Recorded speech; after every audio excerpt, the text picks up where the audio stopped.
ঢাকার দুহার উপজেলায় জমি রেজিস্ট্রেশনের ক্ষেত্রে অতিরিক্ত উৎসে কর বাতিলের দাবিতে মানববন্ধন করেছে দলিল লেখক ও সাধারণ জনগণ। সোমবার দুপুরে উপজেলার সাব রেজিস্ট্রি অফিসের সামনে এই মানববন্ধন করেন তারা। এই সময় তাদের সাথে একাত্মতা প্রকাশ করেন সাধারণ জনগণ।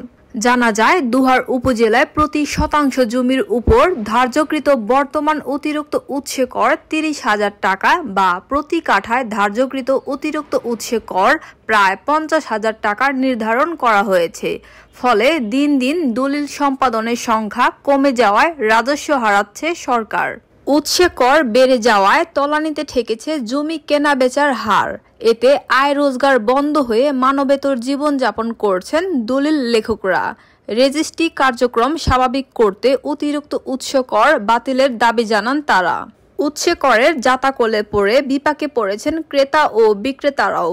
সরকারের এমন সিদ্ধান্তে ক্ষুব্ধ তারা। এ বিষয়ে সুতারপাড়া এলাকার আব্দুল জলিল বলেন, জমি কিনতে গিয়ে যদি রেজিস্ট্রি করতে এত ফি দিতে হয় তাহলে জমি কিনে কি করব, তার থেকে এমনিতেই চলা ভালো। মরার উপরে খাড়ার ঘা মনে করেন তিনি। অতিরিক্ত উৎসে করের কারণে দলিল সম্পাদনের পরিমাণ কমে গেছে বলে স্বীকার করেছেন উপজেলা সাব রেজিস্ট্রার আকলিমা ইয়াসমিন। মানববন্ধনে উপস্থিত ছিলেন দুহার উপজেলা দলিল লেখকগণ ও উপজেলার সাধারণ জনগণ। অতিরিক্ত বোঝা আমাদের উপর চাপিয়ে দেওয়ার কারণে আমাদের রেজিস্ট্রি অফিসে সাবকলা দলিল একেবারেই শূন্যের কোঠায় নেমে আসছে। আমাদের রেজিস্ট্রি অফিস প্রায় বন্ধের পথে। আমরা দাবি জানাচ্ছি, জোর দাবি জানাচ্ছি ঊর্ধ্বতন কর্মকর্তাদের প্রতি, যাতে করে এই উৎসে করটা বাতিলের জন্য আমরা এখানে মানববন্ধন দাঁড়িয়েছি। আমাদের দুহার এবং নবাবগঞ্জ এই দুইটি থানা ঢাকা জেলার অন্তর্গত ১ নম্বর আসন। এই দুইটি থানায় হলো কৃষি প্রধান এলাকা, অনেক জমি কৃষি।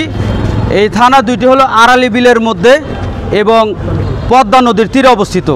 এই অঞ্চলের জমি এই দুই থানা দুহার এবং নবাবগঞ্জ, এই দুই থানার জমি ১৫ থেকে ২০,০০০ টাকা শতাংশ চকের জমিগুলি, বিলের জমিগুলি বিক্রি হয়।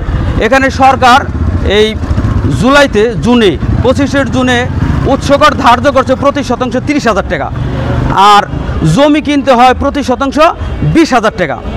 এটার আনুষঙ্গিক রেজিস্ট্রি খরচ পড়ে যাইতেছে ১ শতাংশে ৩৫,০০০ টাকা।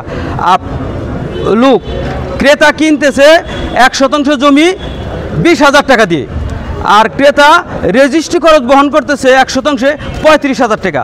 এটা ক্রেতার পক্ষে কোনোভাবেই বহন করা সম্ভব না। এই দুহার এবং নবাবগঞ্জের জন্য এই নতুন গ্যাজেট বোঝা হয়ে দাঁড়াইছে, জুলুমের শামিল।